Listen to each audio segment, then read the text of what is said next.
একটা গুরুত্বপূর্ণ কথা মনে রাখবেন, কোরআন শরীফে আছে কেউ যদি গুনাহ লাগাতার করতে থাকে, খোদার কসম আল্লাহ একদিন নারাজ হয়, আর সেদিন আল্লাহ পাক ইচ্ছা করে তাকে আল্লাহ তাআলা পথভ্রষ্ট করে দেয়।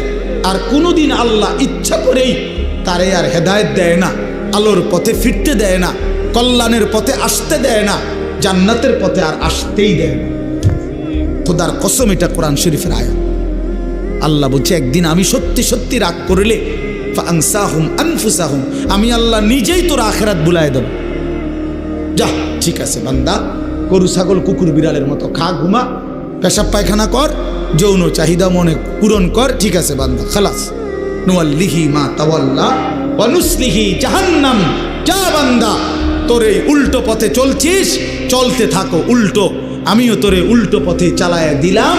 তো মনে রাখো একদিন ওয়া নুসলিহি জাহান্নাম, উল্টো পথে চলতে চলতে একদিন তোমারে আমি আল্লাহ ধাক্কা দিয়া লাথি দিয়া ফেরেশতাকে বলে জাহান্নামে ফেলে দেব।